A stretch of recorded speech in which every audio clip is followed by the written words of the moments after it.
आषाढी एकादशीच्या तुम्हा सर्वांना हार्दिक शुभेच्छा। खरं तर आम्हा शिक्षकांचा आषाढी एकादशीचा उत्सव कालपासूनच होता, कारण सर्व शाळांमध्ये आषाढी एकादशी हा सण साजरा केला होता।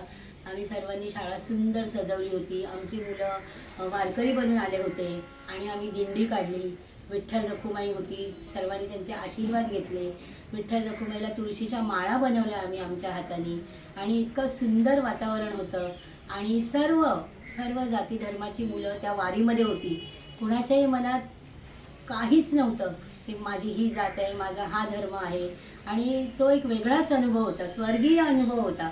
ती इतकी निष्पाप मुलं होती ना की माझ्या मनामध्ये हा विचार आला की जर आम्ही ही संस्कृती जतन करतो आणि हा आम्ही एक विचार मुलांच्या मनामध्ये रुजवतो की आपण सगळे भारतीय एक आहोत, आणि ते तितक्या निष्पापपणे त्या वारीमध्ये होते किंवा कुठल्याही सणामध्ये, क्रिसमस असो आणखी कुठलाही सण असो, आम्ही सगळे एकत्र येतो आणि तो सण साजरा करतो।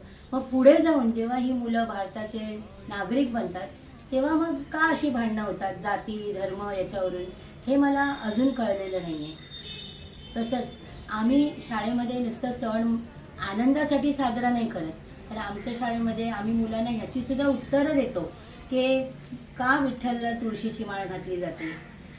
तर विठ्ठल रखुमाईच्या गोष्टी सांगतो, संत नामदेव, संत तुकाराम, त्यांचे जे छोटे छोटे भक्त होते, संत नामदेवांची बालपणीची गोष्ट आम्ही त्यांना सांगतो। परत विठ्ठल विटेवर का उभा आहे तर त्याचीसुद्धा आम्ही गोष्ट सांगतो। तर ही जी संस्कृती पुढे नेण्याचा वारसा आहे हा आम्ही शिक्षकांनी घेतलेला आहे।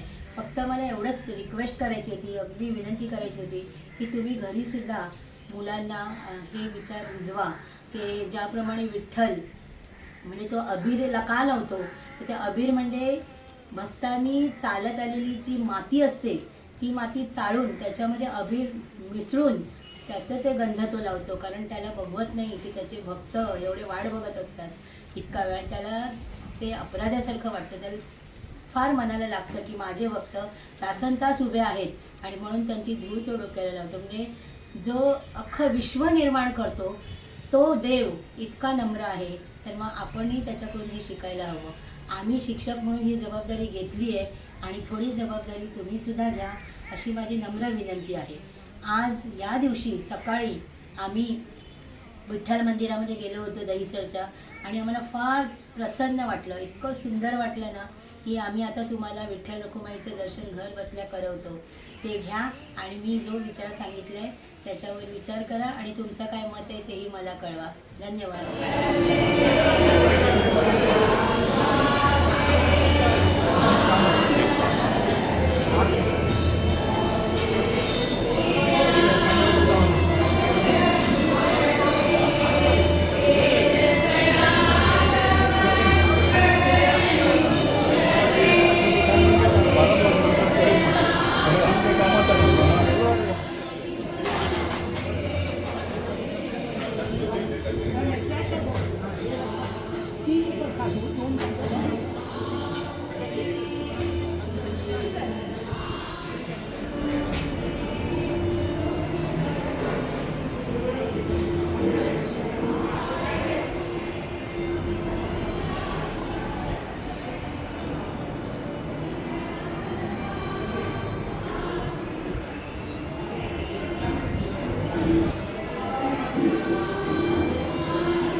सुंदरचे झालं उभे विटेवरी, कर कटावरी ठेवून या, तुळशी हार गळा कासे पितांबर, आवडे निरंतर तेची रूप, मकर कुंडले तळपती श्रवणी, कंठी कौस्तुभमणी विराजित, तुका म्हणे माझे हेची सर्व सुख, पाहिले श्रीमुख आवडिले, सुंदर घननिळा सावळा ऐसे रूप तुझे पाहिले मी डोळा, मूर्ती ही सावळी चतुर्भुज गळा, नेसलासी कस्तुरी निहळा, शंखचक्र गदा वैजयंती रुळे, तळपती श्रवणी कुंडले, तुका म्हणे स्वामी विठ्ठल माझा, मज लागला त्याचा लळा।